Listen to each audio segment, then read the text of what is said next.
she was shot by police. It's the first death among opponents of the military coup since they began protesting 2 weeks ago. Live to Leong Mai Kit in a moment, but first, a look at what's happened today.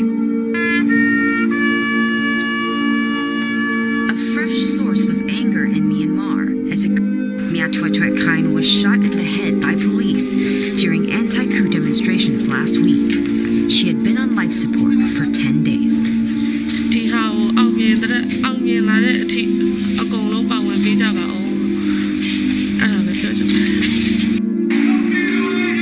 Thousands continued to take to the streets across the country. BTQ community, teachers, and monks, all voicing their resistance against the military coup and the ousting of elected leader Aung San Suu Kyi.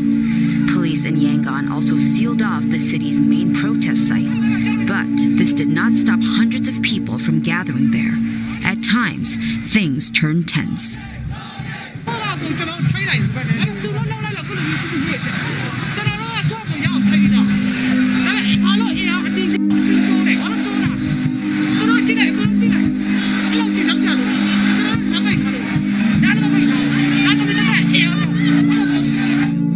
Beyond Myanmar's borders, international pressure is also growing on the nation's military generals. The UK and Canada have announced fresh sanctions against by freezing their assets and imposing travel bans. This is unacceptable behaviour, that the coup must be resisted, that we must find a way back to democracy, and that those who perpetrate violations of human rights abuses, as we've seen in Myanmar, must be held to account. The United States also announced sanctions last week. Leong Mai Kit joins us live now for more on this story. Why could the death of this young woman, this young protester, encourage more protests?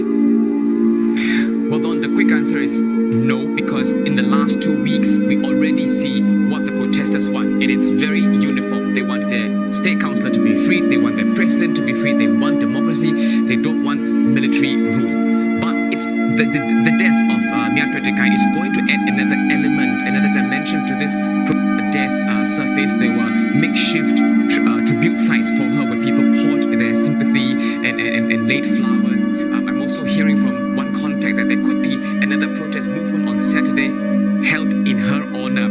But like I said, the protest movement has many moving parts. We are also starting to now see more and more people going to the streets to paint the streets with pro-democracy messages. We're also seeing graffiti, the silhouette of Ms. Aung San Suu Kyi being sprayed on buildings, as well as street lamps and traffic lights. But that's one side of the story on the protesters' front. On the Myanmar army front, earlier this week, the army spokesperson had also said that one of us Must maintain close ties with its neighbours, countries like Singapore, Malaysia, the rest. Is this even possible? singled out 5 countries: India, Bangladesh, China, Thailand, and Laos. And these are countries that Myanmar shares borders with. So from a geopolitical standpoint, it is in Myanmar's interest to have close ties with them. China and India are supplying Myanmar with vaccines.